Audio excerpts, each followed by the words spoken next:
How's it going, everyone? We had the official release of Where Winds Meet just a few days ago on Friday. A lot of people came home from work.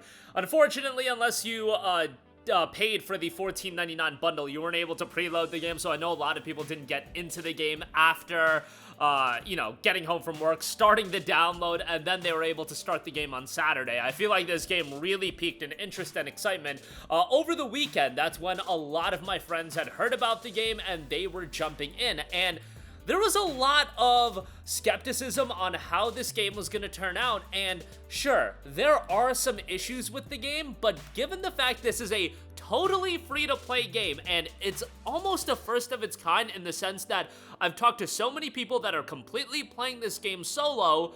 How many free-to-play games do you have that you can truly have a great experience with the solo play, and it's an experience worthwhile investing into? There aren't that many out there, and Where Winds Meet truly does offer a free solo experience. So let me reiterate that everybody that looks at that free-to-play model, and sure, there are microtransactions in the game, we'll get to that in a second, but if you look at that free-to-play model and that it's that immediately makes you go, hey, I'm not gonna check this game out, that game is not gonna be for me, which is immediately what I thought when I found out that Where Winds Meet was gonna be a free title.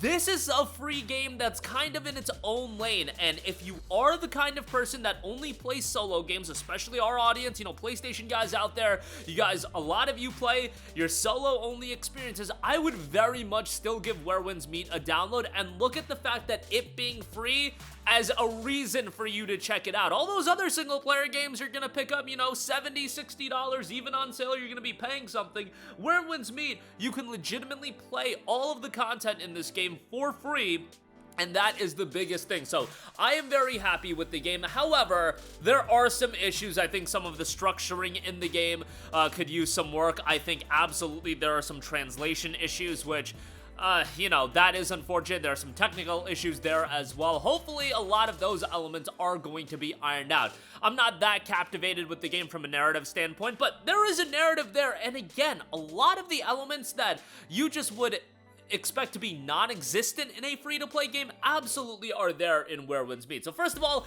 I do want to note that the game, I would say, has been a gigantic success. There have been north of 2 million players in Where Winds Meet so far in just 24 hours, I should say. On the PlayStation Store, it was best-selling in 7 regions, top 3.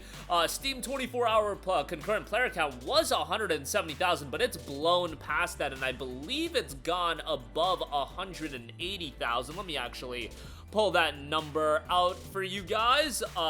The Steam charts have the all-time peak at 193,000 as of the recording of this video, which for a game like this, it's a totally free-to-play game, so maybe you should say it should be higher, but that's a really successful number to be at, I think, for a game that didn't have a ton of buzz, like an immense amount of buzz going into the release, and at the end of the day, it is more of a solo experience. I think it's doing very well in terms of its interest right now. Now, what am I gonna say? It's a live service game still, so this is where this game is so interesting. It's a single-player game, but at the same time, it's gonna have its live service component in the sense that it's gonna evolve over time, and can you play it multiplayer? Yeah, you can, and there's a multiplayer layer to the game, but I'm just talking about for those of you that want to play the game totally solo. It's still got that layer of live service in it, in the sense of the fact that this game is going to evolve. There's going to be new content rollouts, which at a fundamental level, is the live service model a bad idea? No, I think it's a lot of the aspects that people think live service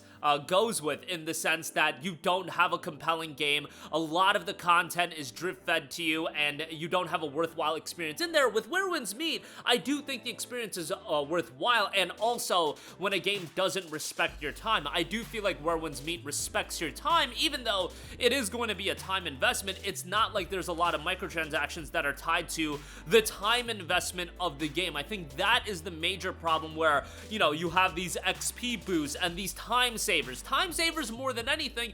Yeah, you might be a free-to-play game, but you're monetizing the most important quantity that a consumer has and a player has, and that is their time, and sometimes people don't even realize that yeah, they'll get their foot in the door with the game being free, but then ultimately their time is going to be monetized, and all of these time savers. Time savers are the thing that I hate the most in gaming in general, and there are paid games that have had time savers implemented to it, and I get it, it's the idea of you get the player first invested into it, and then once they're so invested into the game, once they've already sunk in time, well, now they value their time a little bit more. They want the content out of the game even faster.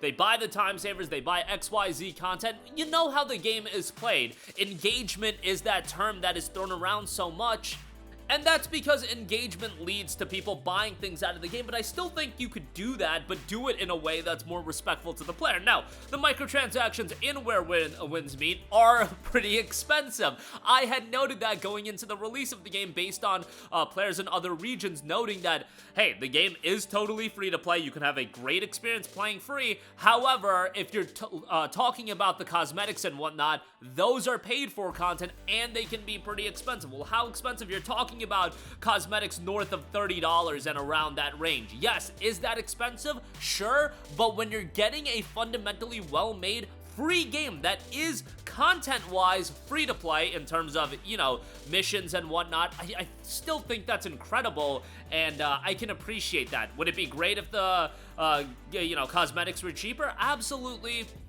But I can still appreciate the game for what it is. I do think that, you know, once some people get into the realm of buying the cosmetics, yeah, you can get into being a whale territory and spending a lot of money. But you know what? If the people with disposable income want to spend a ton of money on a free-to-play game to financially contribute to a game continuing to be developed and continuing to get updates and people across the board are able to play the content in the game for free, is that the worst thing in the world?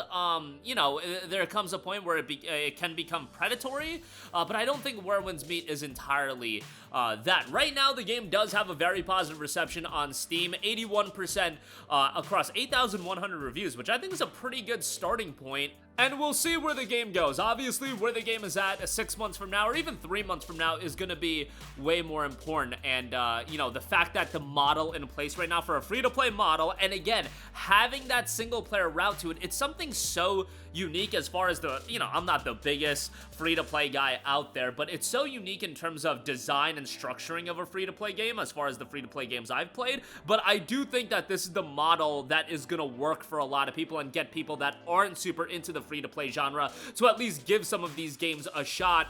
And if they give it a shot, maybe that's a foot in the door for them to ultimately buy some of the content. It is totally free to play, and there is no pay-to-win aspect to it, but the cosmetics, again, can be pretty expensive. And there is PvP. There is PvP content in the game. That's not something I'm really going to delve into, but in terms of, you know, an open world that's engaging, gorgeous, and enjoyable to go through, you've got that there for sure. And the combat can be a little bit clunky at times, but I think there's a lot of style to it. But paying respect to that era and Wuxia as a whole, I think they do a great job in that as well. I would say at the very least, give the game a shot, you guys. And by the way, there are some in-game reward codes that you can use when you go into the game and go into the settings. I'll leave a link to that, and we'll have a screenshot right here. You can redeem those codes and get some additional content in-game. So utilize that, check out the game for free. It's a significant install. It's like around 100 gigabytes, so, you know, that's a little bit of a bummer, but it is what it is. Hopefully we'll get consistent updates to the game and it'll evolve and get even better. You know,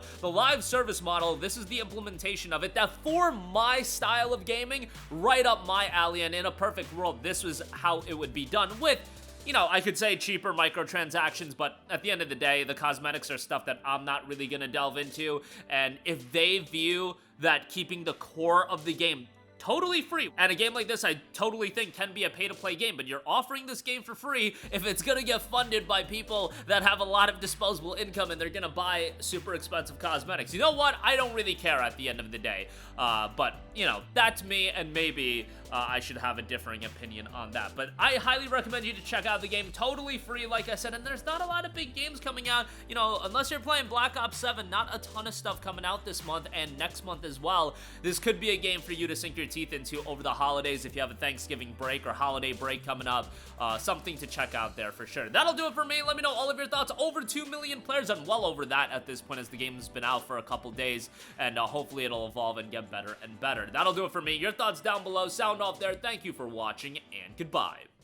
Hey guys, we hope you enjoyed the video, and if you did, make sure to hit the subscribe button, and if you're already subscribed, do us a favor and hit the bell icon. This way you'll be notified whenever we post a new video. That's the best way to keep up with all of our uploads, and we usually try to upload 2 videos a day. And with the bell icon hit, you'll be notified whenever we do upload a video. As always, thanks for watching.